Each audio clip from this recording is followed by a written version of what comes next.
Who the hell am I? Well, let's just say I'm your typical American kid. If typical means growing up insecure, stuttering through sentences, dodging a critical mom, and watching dad hide in the shadows.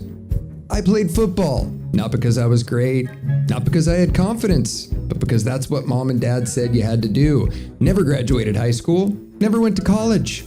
Learned to use my words to navigate life, just like Grandpa said. Make friends, make money. I experimented, took things apart, learned everything I could without spending time in a classroom. Hey! I've sold wine to grocery stores, driven heavy equipment, caddied on the PGA Tour, was in a band, even went to LA in my early 20s to give acting a shot. Dabbled in aviation, got a pilot's license, worked in sales most of my life, got recruited to Wall Street, and one day I even rang the opening bell at the New York Stock Exchange. It's been a crazy ride. So if you're here for some polished, pre-packaged show that strives for perfection, then this isn't your show. We strive for raw, unapologetically human, off the cuff, spontaneous, and real. If that sounds like you, then you're in the right place. All we gotta do is keep things from blowing up. Welcome to the Ackerman Alliance Daily Broadcast. Let's get to it. Education. Man, this is hard. This is hard. But I'm getting it. Starting to figure it out. Today, tried something a little wacky, a little off the, but if you've known me for any amount of time, you know that I'll give anything a try once. So Lester wanted to go for a walk today. I owed him big. He's been a good boy. Been kind of growling at me from across the room because I've been sitting here grinding so much. So today's broadcast, I attempted to do remotely. I attempted to do it while taking him for a walk. And it didn't work, but I got the whole recording anyways. So I'm basically just going to start the live, what was supposed to be live earlier, which it's going to be live to you. It's just not going to be live for me. I'm just going to be here kind of behind the scenes watching what I already experienced once today. And if anybody shows up on any of the streams, actually this will be kind of good for me because I'll be able to kind of play around behind the stream as if I was a producer to figure out what's going on. Figure out like if everything's getting to the right place, if the audio's in. I'm hoping audio is on this one. I think I only did 2 broadcasts without audio, but hey, you got to learn somewhere, right? So without any further ado, whatever it is, here's the broadcast from earlier today, which is supposed to be live, but it wasn't live. It was, anyway, you get it. I'll talk to you soon. We're just going to go on a little mission here. I'm going to take you guys along.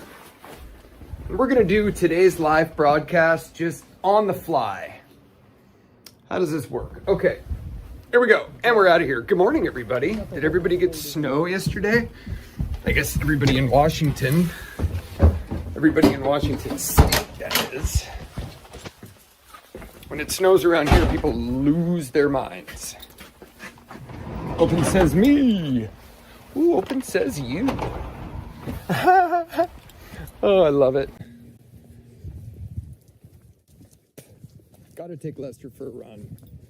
It gets to be around, I don't know.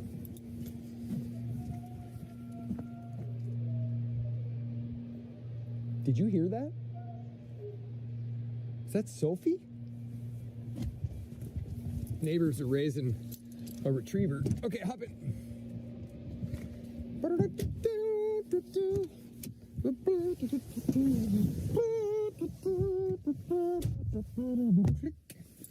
Okay, here we go. If this works, I'll be amazed. Oh, I thought I was going to wake up to all sorts of snow this morning. I think Gig Harbor schools were 2 hours late. Was it 2 hours late? All right. La la la la la la la la la la la la la. Slip sliding away. Happy Monday. Does it feel like the world is calming down? Not really. Not really at all. But Mexico, I guess, we paused the Mexico tariff, which means they want to play. They want to play and just be nice, which I think is really what all of us should just want to do, right? I mean, is this about control? Because I come from the camp that if you're in a control struggle, if there is a battle for control, whether it be, there's a puppy in the road, an old puppy. If you're in a battle for control, nothing gets accomplished. If there's no clear leadership, if there's no clear direction, it just seems to me like right now we're in a toxic marriage. That's what it is. I mean, it's truly what it feels like the way our government's being run, like the way our communities are, like I know more. Now, granted, I have been in a cave. I have been underground, working on building the vision that is what I'm launching right now, which is the Ackerman Alliance. And no, it's not an alliance that's like, I literally was trying to figure out why my YouTube channel is being hidden, why YouTube won't let me broadcast to anybody or won't let it.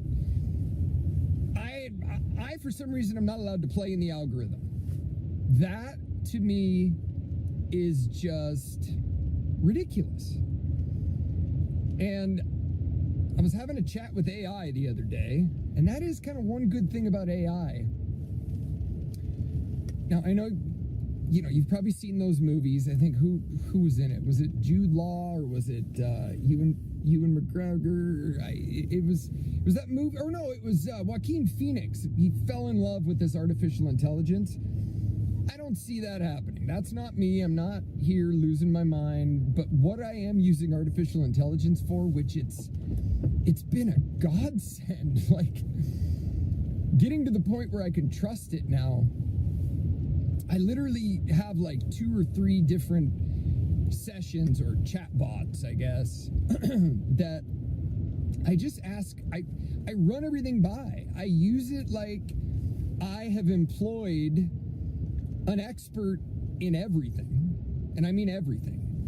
I mean, it can help me break down fundamental stock analysis. It can help me break down technical stock analysis.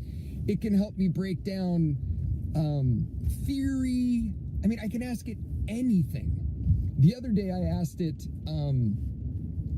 why, like, I think, it's no secret. I'm not hiding it. I'm not, like, I want to talk about it. I want to get conversations going around all this kind of stuff, but I have decided that I am done with relationships. I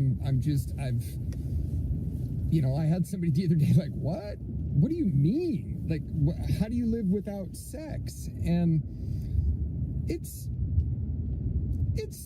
difficult. It's not awesome. I mean, I enjoyed the time that I would spend with a loved one or, in an intimate relationship. Like, that's, I think, a part of life that everybody wants. But I've procreated, I've had my kids, and I've had my divorces, and I've seen what shitty people are, and I've seen the abuses that go on there and the hypocrisy that goes on in society today. And frankly, I'm done.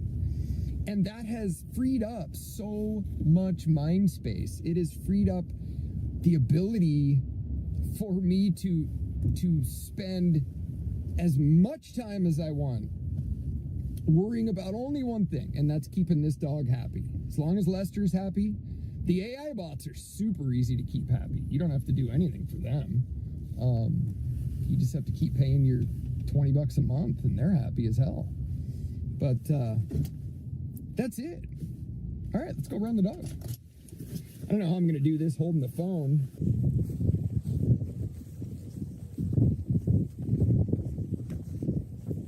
Burr.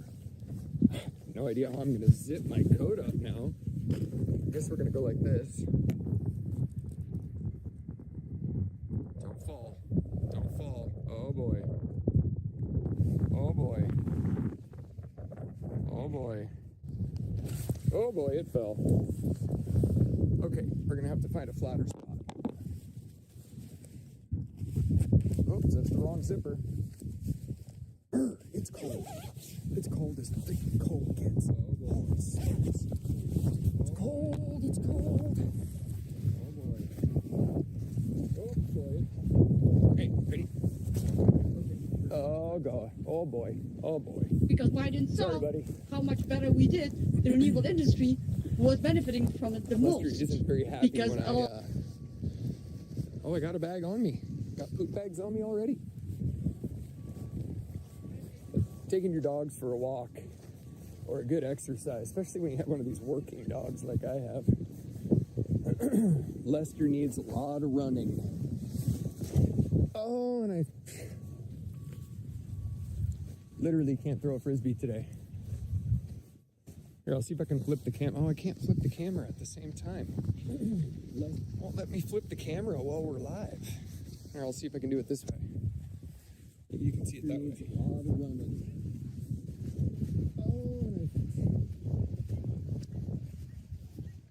Hey, drop it.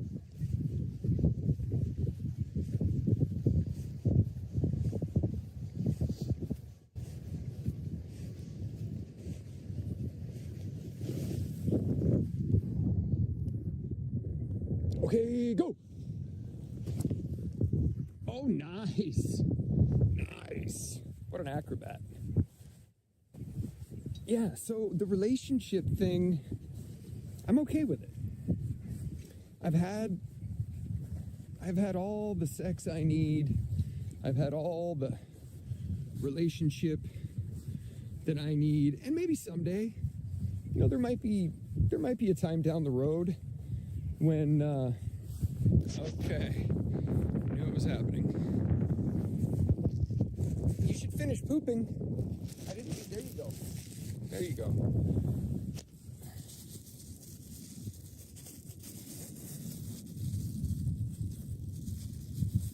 Let's just say I've had my fill.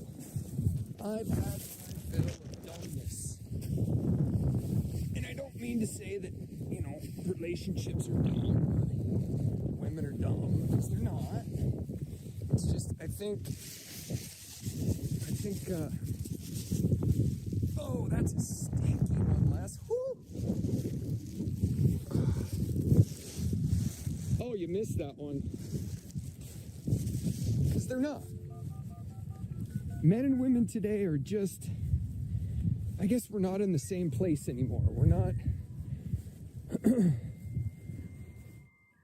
and I don't know what it is. I hope that we can discuss it. I hope that that eventually people will stop being so... Who the hell am I? Well, worried. Let's just say I'm your typical American kid. Worried about transparency. Typical means worried growing about up honesty. insecure, Worried about stuttering through sentences, dodging a critical mom, and watching dad hide in the shadows. I played football, not because I was great, not because I had confidence, but because that's what mom and dad said you had to do. Never graduated high school, never went to college. Learned to use my words to navigate life, just like Grandpa said. Make friends, make money. I experimented, took things apart, learned everything I could without spending time in a classroom. Hey!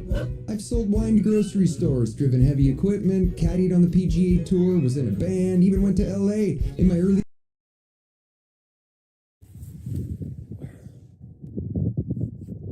Good job, buddy.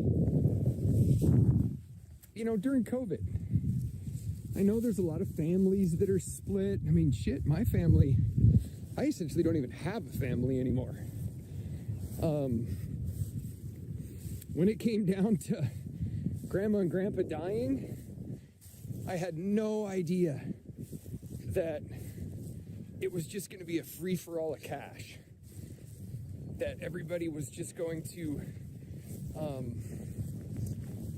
they were going to make their claims that, you know, they deserved more money or, okay, go.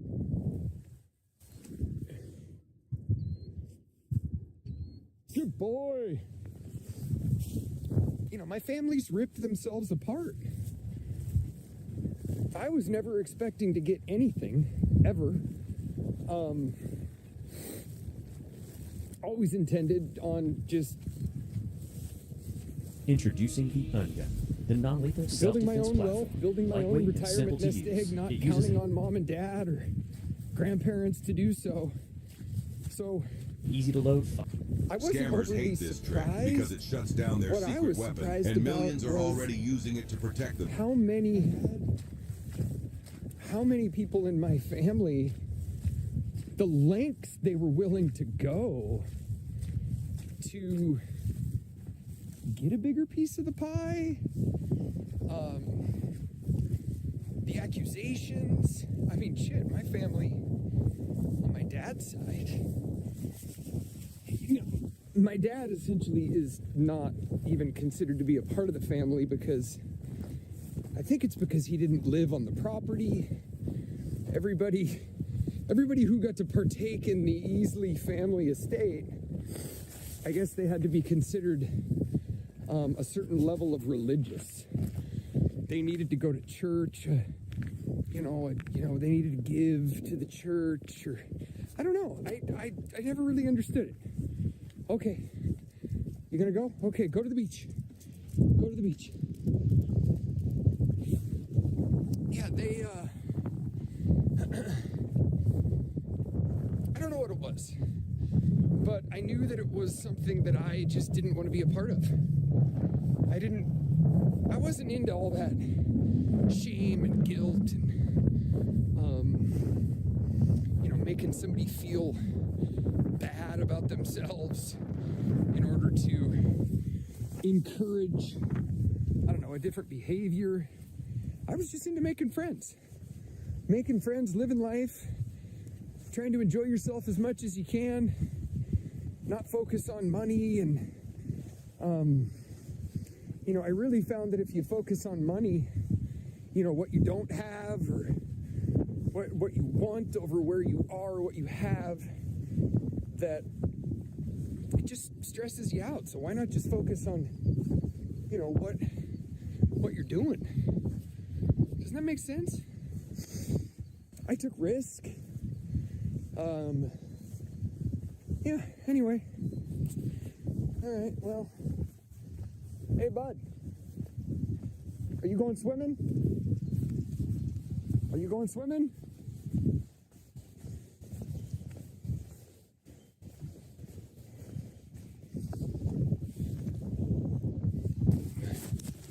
Sorry, just dropping my phone. Oh, there it goes. Come on, you got it. You got it. Oh, not today. Good job. Go for a swim. Go for a swim.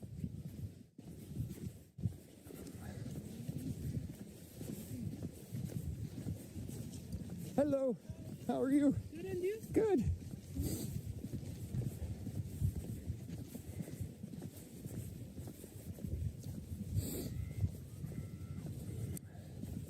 People are so standoffish still. I've my kids, I don't know what happened. I don't think I've changed much, but my kids right now, they don't want to be, how do I put this? They don't want to go out in the world with me. You know, like going in the grocery store, they always want to wait in the car. They want to, you know, they don't want to go down to the park and run the dog with me anymore. And I finally figured it out. It's kind of nuts, but they are afraid that when they are with me in public that I will talk to people. Yeah, that I will talk to people, that I will interact with other human beings, and that really stresses them out, gives them anxiety. My youngest is not as bad as my oldest, but my youngest didn't have, I think it's because he was younger during the divorce and during just all the family chaos, and because I was kind of a big part of our family's communication. See, it was a different family. You know, you've probably heard me say, you know, my family, my own family, my mom and my dad. Oh, wow. Lots of dolphins down here. Lester, you see the dolphins? Wow, those aren't even... Oh, wow. Lester, look it. Hey, look it. Look it. We gotta go check these out. Maybe they saw us and they're afraid of us now. Oh, they're not dolphins, they're big-ass seals. I've never seen seals swimming like this, like with purpose. I wouldn't go out there and mess with those guys. I wouldn't do that. They will definitely kick your ass. You're in their world.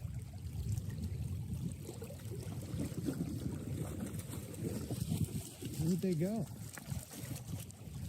Yeah, I've never seen that before. You ever seen that before? I've never seen sea lions or seals swimming like dolphins, like literally, you know, coming up like they're, you know, breathing and you know, anyway. But my family dynamic was not that loving. Whoops, that'd be the wrong side to hold that. And my in-laws, my kids' mother's parents, I was kind of the central point of communication in that family. You know, I had a great relationship with my father-in-law. He was a phenomenal mentor to me. He gave me opportunities I never would have had otherwise. He was a great man. I mean, he is a great man. He's still alive.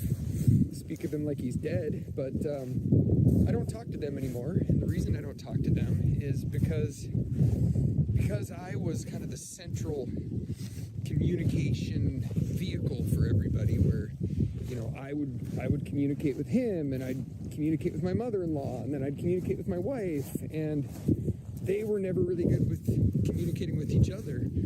So I kind of played that communication conduit for everybody.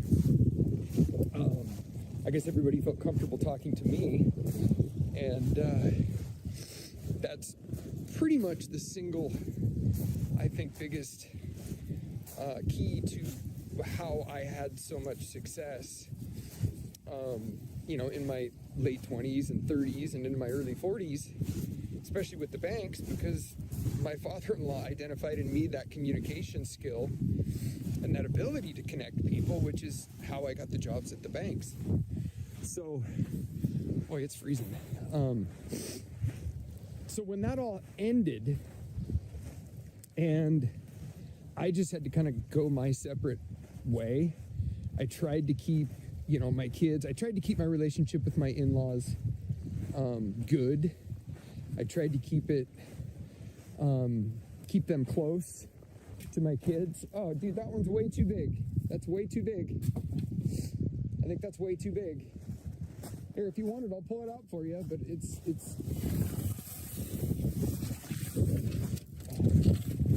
too big. just too big. But yeah, I tried to keep that relationship strong. I knew that if I didn't, my kids would stop seeing my in-laws as much, their grandparents. And I couldn't continue that because my mother-in-law, I think she just felt like, because she didn't communicate with her daughter, my kid's mother, really ever, I think she felt like she was betraying her daughter because, I don't know, they were still nice to me. And because she wanted to always, I guess, show her daughter that, maybe that she tried to show her that she wasn't really supportive of me, which I find really interesting because how do you have grandkids and show that you're not being supportive of their father but not have a relationship with their I don't really even know how to explain it. Let's just say it was pretty damaging for me. I got remarried. I got remarried in 2018. Got divorced in 2017. What do you want me to do with that? Do you want me to throw that in the water? Okay. Okie dokie. We'll throw it in the water then. I don't know why, but he likes big sticks. Here it goes. Bring that back in. Oh, look, we broke it up a little smaller. But, getting remarried in 2018, I thought was like, I really did think that I found my soulmate. I found a person that I've never connected with on a level like this ever. I mean, it was, if there has ever been a time when I've been in love, I'm still in love with her, but she wasn't capable of, we were not good together. Started off good, but what I had in my head as what our common goals would be and what our plans were. I mean, look, we weren't young. We weren't in our 20s. We weren't kids getting married, setting out on life. I had my kids. She'd already raised kids that were someone else's kids. She'd never had kids. She was an incredibly interesting, charismatic, beautiful woman. But she came from a family that if I thought my family was difficult and or toxic, hers was the blue ribbon winner.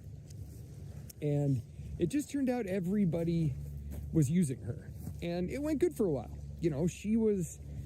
She came here and moved in with me, and in fact, my ex, my kid's mother, and her actually, kind of became friends. We all got on the same page. We were hanging out with my ex and her boyfriend, and throw it again.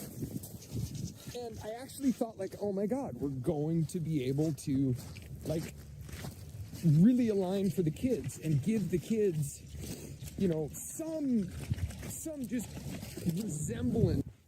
Yeah, I thought we'd be able to show the kids, some kind of, broken family, split family, have somebody to trust, have somebody to communicate with. That's all I ever wanted to do when I had kids.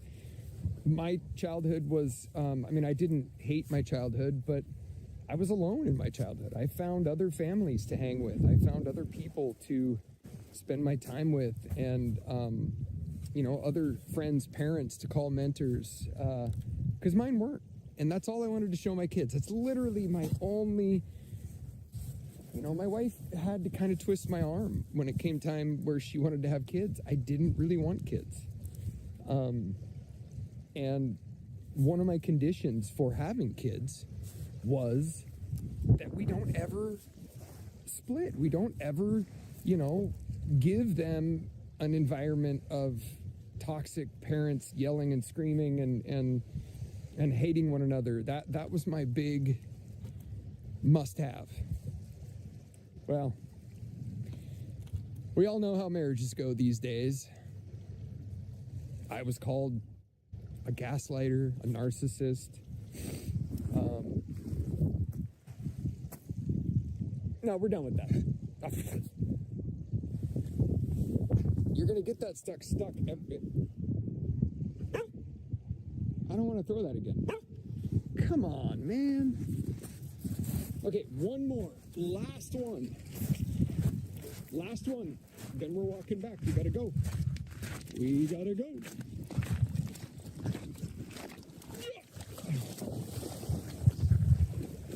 So, I was pretty disappointed. In how things took place. I was pretty disappointed in a lot of things. But,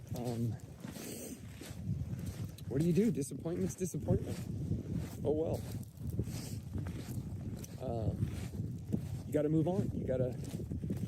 You gotta do things. You can't dwell on the past. Excuse me. Had to blow my nose there. Didn't want to show that on camera. Where are you going with that? Are you going to try to bring that with us?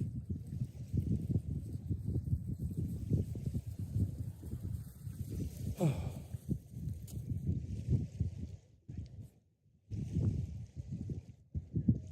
Can we be done with that? I want to go grab the Frisbee. So, life goes on, right? Well, little did I know that life was going to go right on into COVID, and life was going to go right on.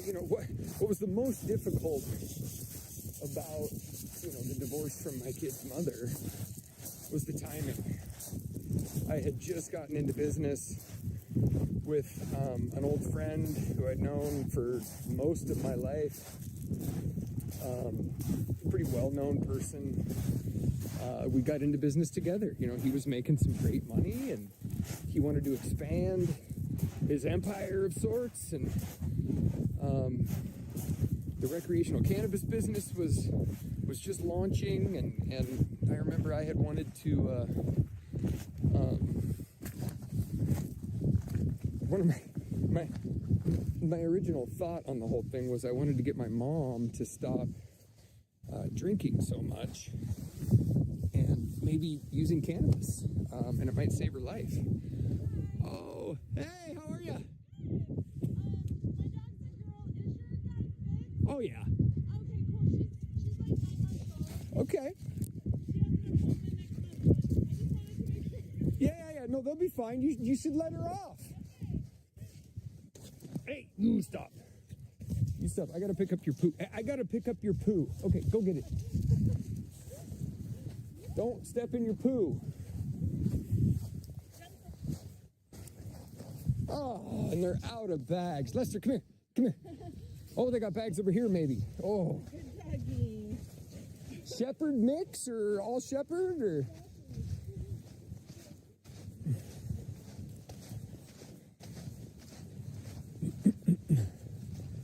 Oh, let there be bags.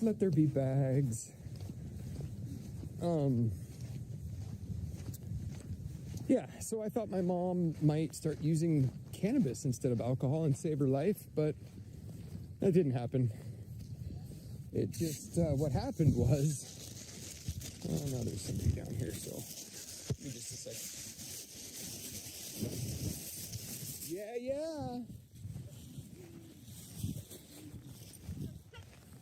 Yes, good dog. An off-leash dog is a happy dog. Yeah. All right, Ray Gentle. It's all right. He's got plenty of experience. He helped me raise a little rescue female Aussie Shepherd mix, and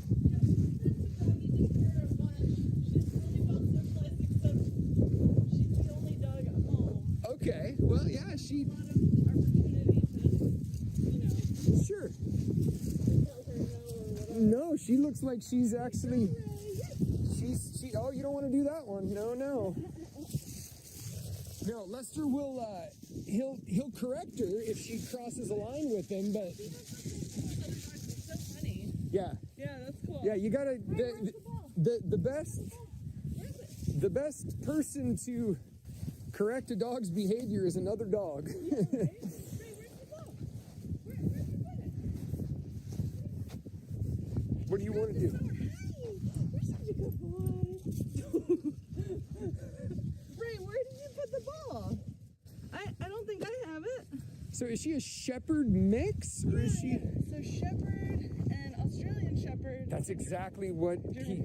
Yeah, so German shepherd 45%, Australian shepherd 45%, and border collie 10%. She looks very much like the dog that he helped me raise. Oh yeah? Yeah, Ray, he's telling you something. yeah, Good she's girl. getting it. She's like, well, wait a minute, I'm supposed to listen. I'm supposed to listen. Oh, he's like, let's play. He did one of those like little Oh, Oh, that's cool. How old is he? he'll be 6 in April. Oh, nice. Yeah, his the little female that he helped me raise did the same thing. Had like that furling up on the back of her neck, and Yeah. Well, she just got done with her first and only. there's a play bow. She wants to play. Good girl. She wants to play. That's not rainy. That's not rainy. That's good. His difficulty is I got him originally to do a job that he finds black truffles.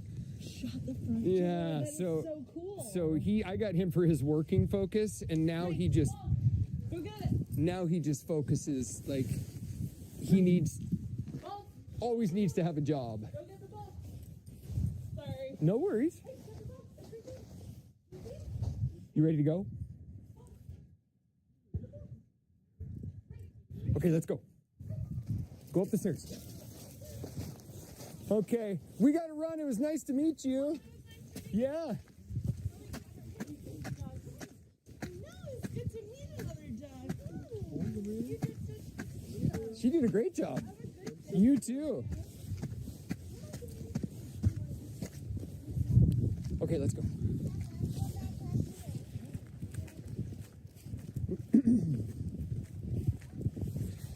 Where was I? Yeah, we got into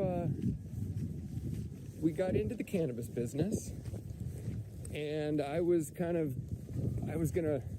run the sales and the distribution, and build a sales team, and we had this packaging software and equipment that we were gonna help drive the price down. I mean, all this stuff that we thought we were prepared for, but yeah, the industry was run by idiots, big time.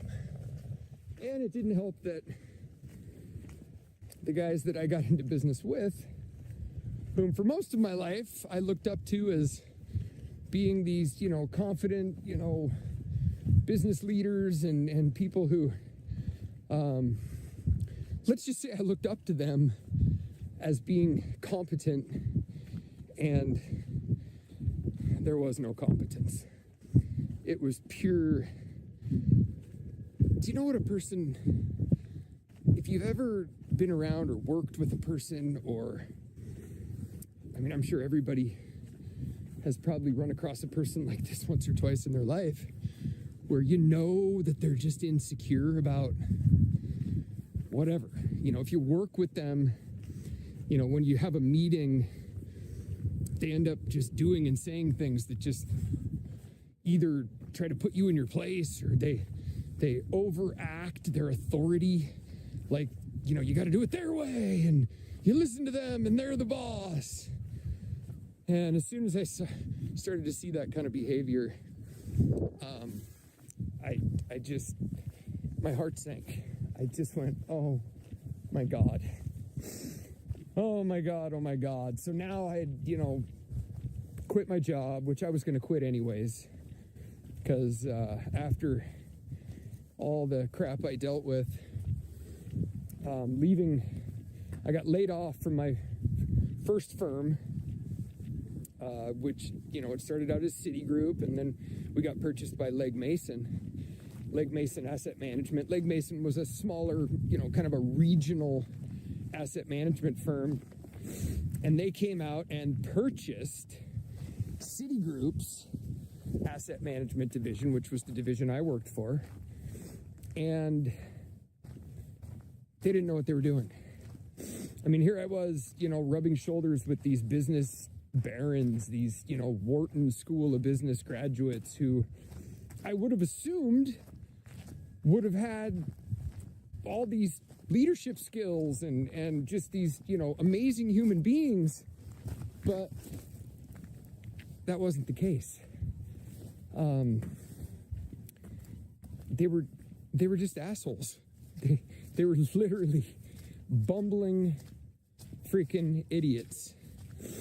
And eventually Legg Mason, I kind of remember like it was yesterday. We had just put together this amazing team.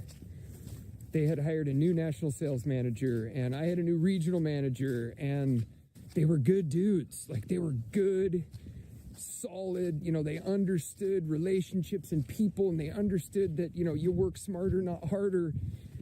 They got it. And we were just about to start, like, really blowing the doors off of things with that team when all of us got laid off. Like, literally, they hired a new national sales manager and reorged the whole thing.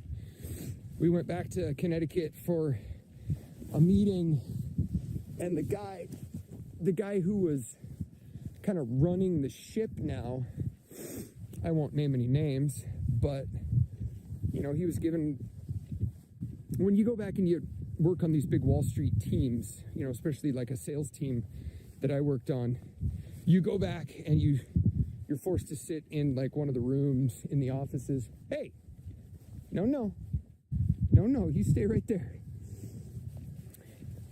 When you basically have to go back and listen to all your bosses just yammer for days on end.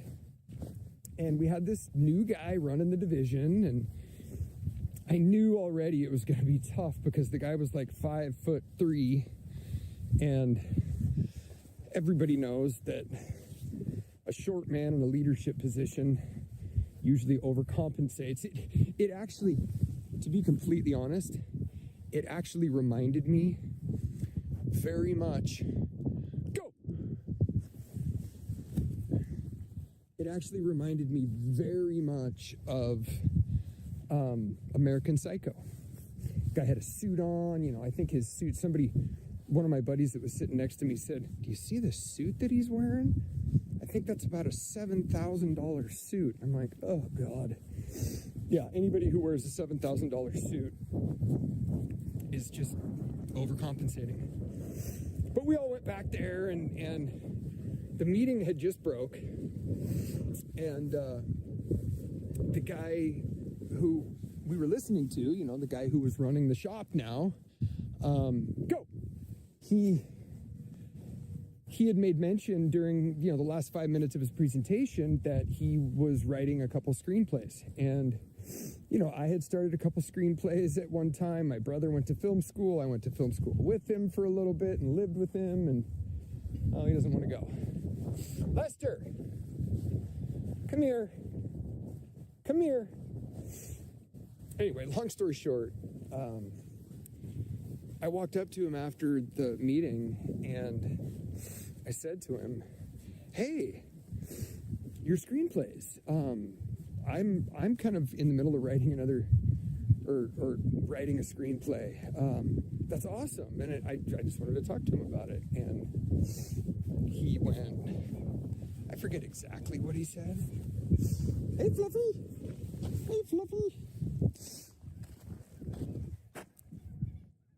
You don't have any more pee. What are you doing? And, oh, you're too slow.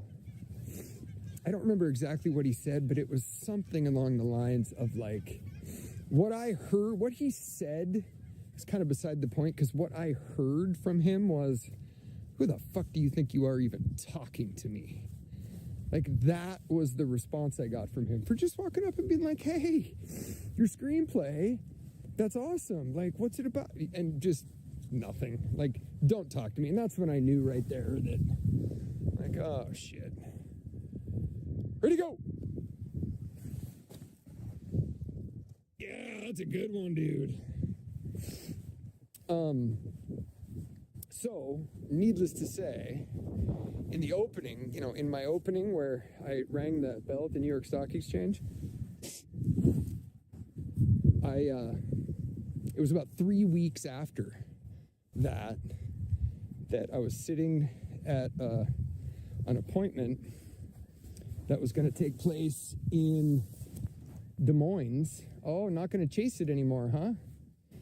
And I got a phone call from Human Resources. Well, actually, I got a phone call earlier in the day saying that I had an appointment that I had to keep with HR, and we'd heard that some people were getting laid off, and I knew it was going to happen. I mean, it's just, I got laid off. The firm gave me, I think, a year's salary as a severance. I probably should have tried to get more. I had a buddy who also got laid off with me, and ready to go. Go. And he stood his ground. He got double the amount I got. I wish he would have told me that. But that ended. I spent about a year unemployed looking for a new gig. And I found a new gig, met a guy, worked for one of the major asset management companies, one of the fun companies that everybody would recognize. And he hired me, fast-tracked me on board, got me a computer, like literally, go! Oh, got me a computer and got me to a meeting in like half the time it normally takes. But then something crazy happened. And this was a good dude. Like, I was excited to work for this guy. He was like the manager that I had at Legg Mason right before we all got laid off. It's like, why would these people destroy such a good thing? It doesn't make sense. But I think that's where we were all coming from. I think that's what we all were heading into, what we're dealing with right now. I think they were starting to kind of tee up the DEI, you got to hire different people. You got to get rid of white people, I guess. I don't know. I mean, I have no idea if it's true. Ready to go. I have no idea if that is the case. That's just my theory behind it. But after I got hired with this new firm, and I was really stoked to get to work and get back out in the field and start covering advisors, about 2 weeks into the whole thing, I got a call from HR, and they'd gotten an arrest report. I got arrested in Las Vegas in 2011, I think it was. Go. Yeah, I got arrested in 2011. And it's not what you think. It was really a horrible timing thing. I was in bed. I was ready to go to sleep. We'd been out entertaining clients that day. I think I'd played golf earlier in the day with some clients. And all the other wholesalers from the other fund families. In fact, one of the wholesalers that was there worked for the fund family that, well, anyway, don't worry about that. About 3 or 4 other wholesalers from some different firms, all recognizable. Go! All big firms. They said, hey, we're taking out a big group of advisors. I can't remember the exact firm that we were taking out, but they'd gotten a table reserved at Caesar's Palace. It was, I don't know if it's still there or not. It was called Club Pure. And they just like, come on, you got to go out with us. Come on, come out with us, blah, blah, blah. I was literally in my pajamas. Well, I finally succumbed to the pressure, financial wholesalers are incredibly persuasive. They're incredibly persuasive, most pretty interesting people. And I went out with them, and, I started to have a few drinks, and one thing led to another. We all end up at this club. By this time, I'm just like, it's like almost 1 o'clock in the morning, and I think the party's just getting started there. I was kind of the older guy out of this bunch, not by much, but just by a little. So I was thinking, I think I'm about ready to go back to bed. I go, hey man, I'm tired, I gotta go to bed. And one of these guys, they had some, I guess what you would call party favors with them. And one of the guys handed me something. Go! One of the guys handed me something, and he said, go do this. Go do some of this. It'll wake you up. And I sit down on our table to look at what he handed me. And before I could even see what he had handed me, I was picked up by security, dragged outside, taken into a back room, and arrested for possession of cocaine. Supposedly all these guys helped try to tip the bouncer, offered him $100, then $200 to just let me go. But they didn't. This was we were right in the middle of, I think, a big recession in Vegas. And this is what Vegas does to people to extract money, is they tip and pay bouncers to get people arrested so these lawyers can make huge chunks of money. Go! So, it's a floater. So anyway, I spend the night in jail. I get out. My wife is so upset. She hasn't heard from me. I get out in the morning. I throw away my flip-flops and put my shoes on and get my little bag of stuff, and I call her, and I've missed my flight home. But it was such a joke that I remember, see, in the securities industry, you are required to report everything, especially if there's ever a felony involved. Now, why? And I did not know that in Las Vegas, that in Nevada, that they were so conservative of a state that you get a felony for a small amount possessed of narcotics. They charged me with a felony originally, but what had happened was it immediately got dropped down to a misdemeanor, as it should have. And not only did it immediately get dropped to a misdemeanor, I guess the judge even just dropped the whole thing. I mean, literally just dropped the whole thing. So every year, this thing comes up called U4 updating, and you have to update your U4. You have to provide information as to whether or not you've had any, felony charges. And it's not just like, typically you'd think like, when you work for a company or you interview for a job, the question is, have you ever been convicted of a felony? Well, not in the securities industry. The securities industry is, have you ever been charged with a felony? Well,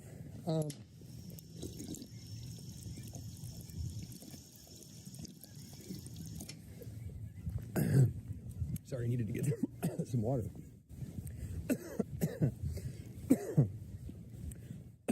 Holy smokes. So charged with a felony. That was the deal. Well, I didn't report it on my U4.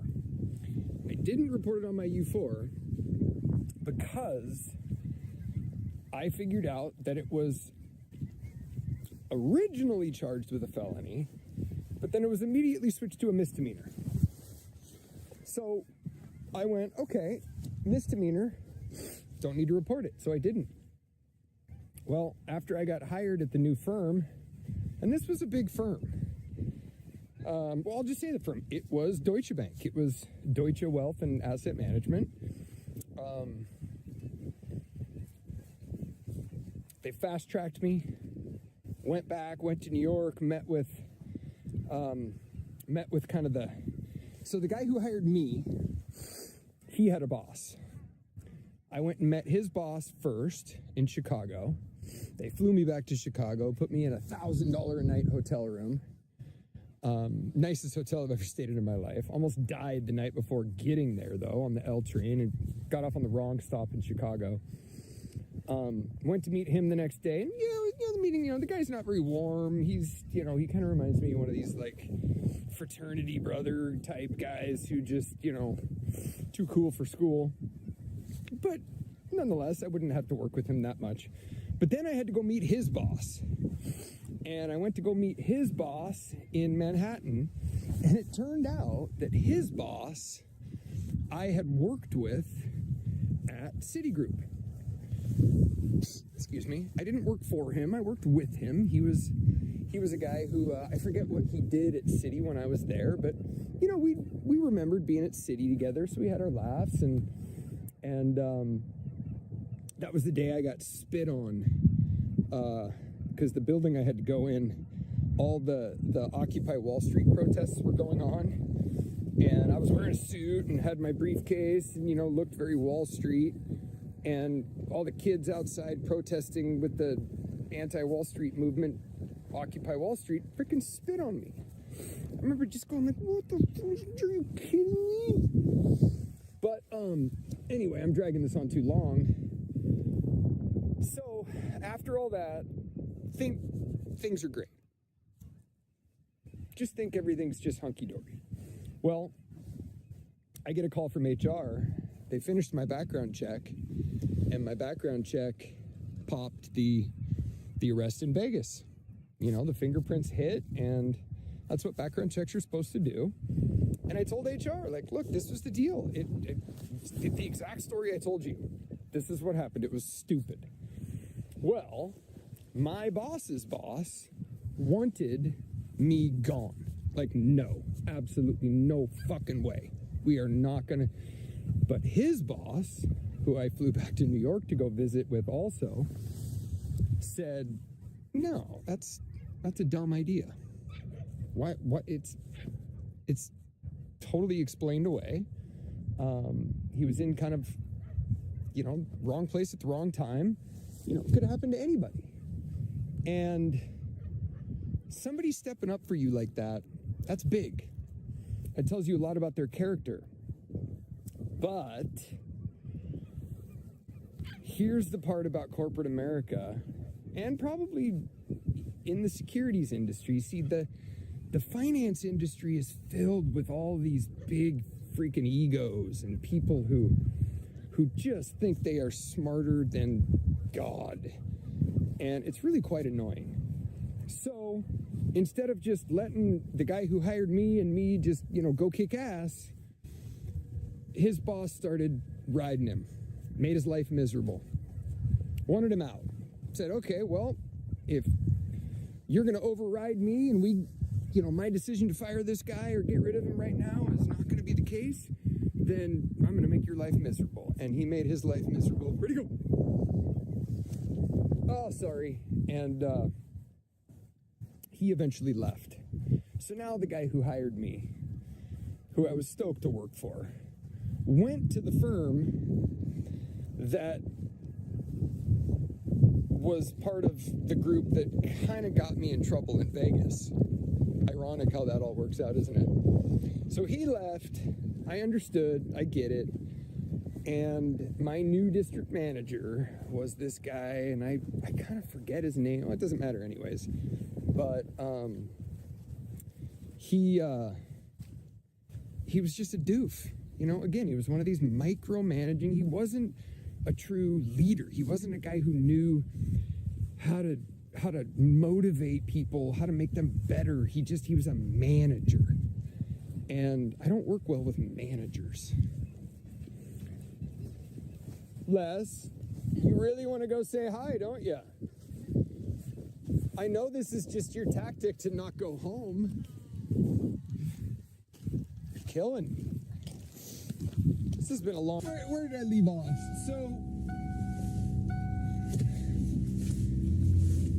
now I was stuck working. I was stuck working for a guy that was just a micromanager. Now suddenly I had to not only do my job, change firms, try to convince so many others now to move their investments from one fund that I believed in to another fund that I now believed in because I worked for a new company. I just went, it's not worth it. And to top everything off, my mom ended up going back into the hospital for another detox, and her husband was trying to kill her. I mean, he was. Her husband was trying to eliminate her. He'd been trying to eliminate her for 20 years. I mean, he wanted her money. He wanted her house. He had a girlfriend. He was cheating on her. So I had to have her deemed a vulnerable adult, and I spent hours and hours and hours trying to save her life. I just wanted her to last, another 7 or 8 years. Even if I had to move her in my house, I didn't care. But my wife, I was still married at the time, my wife did not know what I was doing. She questioned, like, what are you doing? Like, why are you trying to save your mom? And suddenly everybody just started kind of turning. Like, what do you mean? Why am I trying to save my mom? Like, this man is beating her. He's abusing her. It's the most toxic, horrible thing I've ever seen. I can't let this happen to my mom. And this was 2015, going into 16. We had launched. So I was I remember doing a lot of planning at the hospital while I was staying with my mom to get the cannabis business up and running, just doing the deals, making the connections, building the relationships, and getting that thing teed up. I took some personal family leave, which was due to me. When you work for a big Wall Street firm, they give you all that personal time, and it's great, but I wasn't traveling, and I knew things were kind of over with the firm. There was no way I was going to work for that guy. Wanted to travel less, wanted to coach the kids' football teams, wanted to be home for the kids. Now that I had kids, I really enjoyed it, and I wanted to give them the time that, my parents never gave me. And when we started the business, it ended up not going well. The state fumbled the whole thing. We paid millions, taxpayers paid millions to consult this business and get it launched correctly, and I think it was all corrupt. Right when the industry launched, there was a lawsuit filed by all the retailers, and the retailers claimed that the producers and the processors were colluding with one another to price fix and make a bunch of money. But really, the retailers were filing a lawsuit so they could collude with one another and price fix. So they put everybody out of business, and there was no money to be made, but I was still running the business. I was still making sure the shop got built. I was there, I hired people, I did everything. Ended up having to be the CEO. Not only built the manufacturing systems, but built the facility.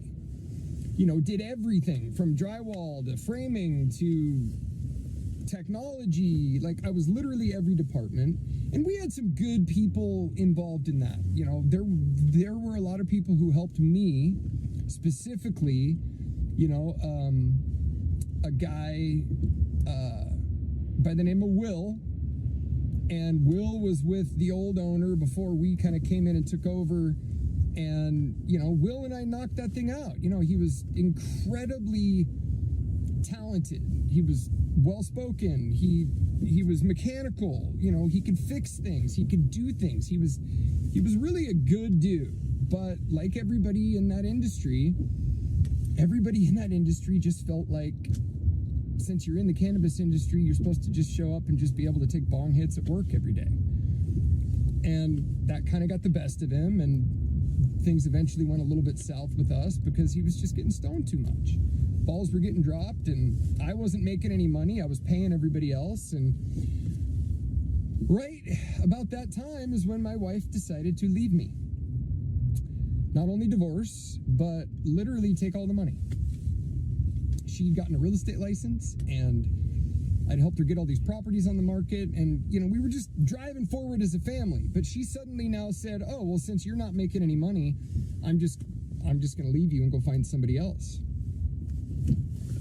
Yeah, that's how it worked out, and I'm not exactly sure why. Even to this day, I'm not even really sure why that happened. But a lot of other nefarious freaking bullshit happened to me during that time period, and I did what I've always done. What I always have done is I ran that business with no money on a shoestring budget, trying to save it from the beginning. We had $1 million. We had a guy who put in over $1.4 million into this business. My friend who I originally started it with, he put in like 150 grand, but then he brought in this other investor. He was the lead investor, and he brought in this other investor who was a pretty wealthy guy, but he just kind of expected him to just keep pouring money into this thing, and I couldn't really expect him to keep pouring money into this thing. But we tried. We gave it a few rounds. We gave it some, we gave it an honest effort. I learned so much from that. I learned about myself. I learned about people. And that's when, are you coming? Or are you staying down? Okay, you're going to stay down. That's when I learned just how really horrible people can be. That's when I learned about the true character that some people have. There we go. Now we're back to where it happens. That was the attempt at the live broadcast on the dog walk. I got the video at least. I think it would have worked if I could have kept the connection going, but it just didn't work that way. Might be able to do it someday. You need to be able to, I'm just going to set up so I can just live broadcast, get in the car, and just have a camera and a link all set up so I can just do this from anywhere. Have a remote director and have them dropping people in, holding conversations. I don't know, I might do some interviews of some interesting people, see how it goes, but I want to get us talking about stuff. I want to get us back to just, I know that there's a lot more intelligence and critical thinking and people who are capable of rationalizing just back to a place of what's going on. Pretty simple.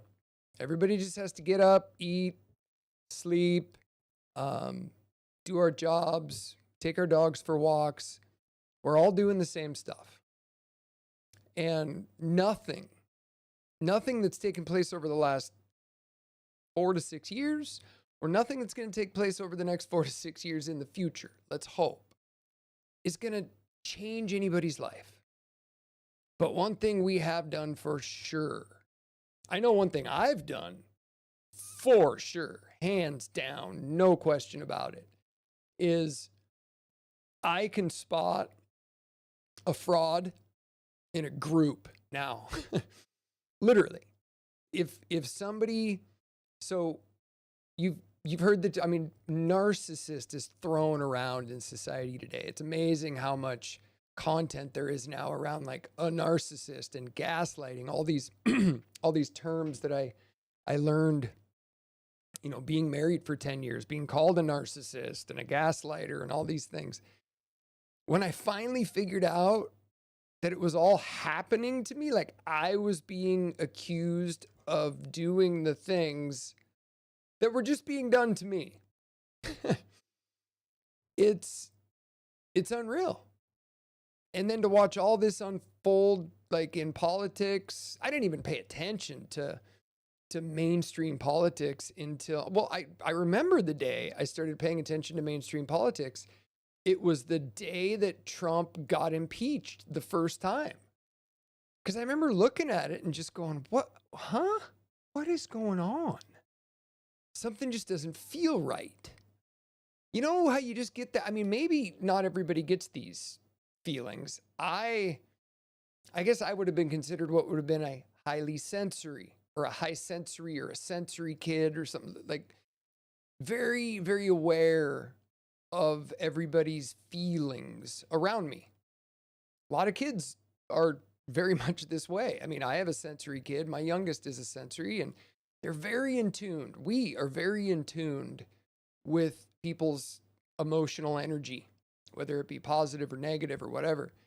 And you become very good. You basically acquire a lot of those skills and that ability to be highly in tune with people's emotions when you come from a traumatic, kind of toxic home life.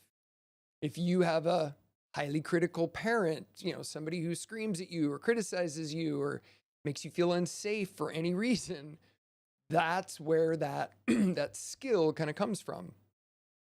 And it's not a bad thing. I mean, it isn't. A little bit of trauma probably is a good thing for developing somebody's ability to cope with life. And so I hope to have some more discussions on that, because anxiety is something that I didn't even really have to feel until I was probably 42, 43 years old.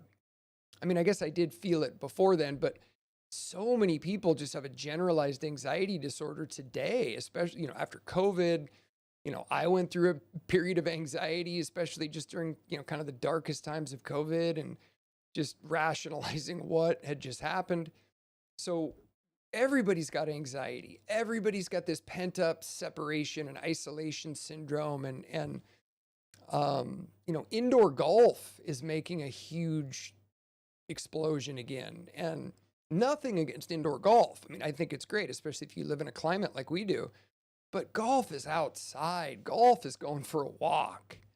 Golf is getting to know somebody for 4 hours, like walking 7 miles and playing golf. And we've just gotten away from that.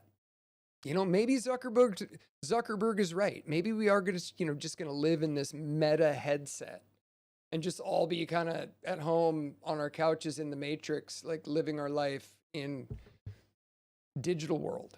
I mean, I hope not. God, I hope not.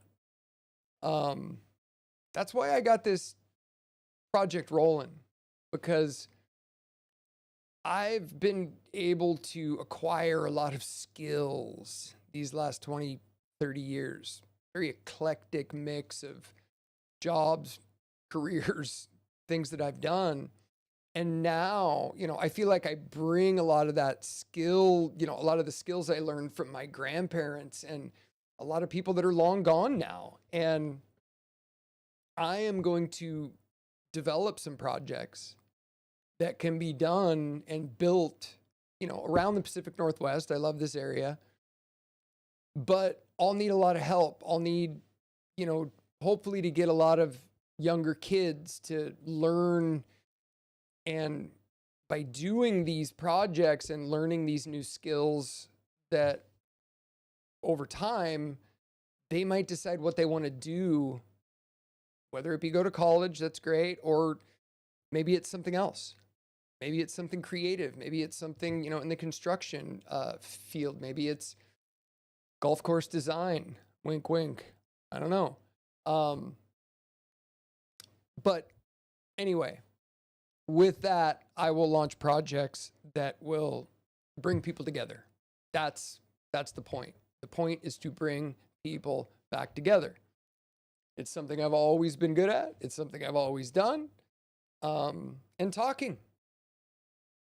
I like to talk. I like to get to know people. I like to solve problems. I like conflict resolution. I like helping people work through their problems. And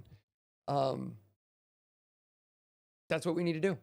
So anyway, long broadcast tonight. Sorry, everybody, but I'm just kind of finding my way here. If you like anything, let me know. If you don't like anything, let me know. If you want to see anything, let me know. Otherwise, I'm just going to kind of keep guiding us down this journey, and hopefully I can get some more people attending this. So if you can, bring somebody to the show. Leave some comments or some messages wherever you're at. What time is it going to be best to do this? An hour in the morning, an hour around lunch, an hour in the evening. I might do, 1 in the morning and 1 in the afternoon. I don't know yet, but I just want to keep talking, keep getting people who want to have discussions about what we can do to solve all these problems and other stuff. So, Asta,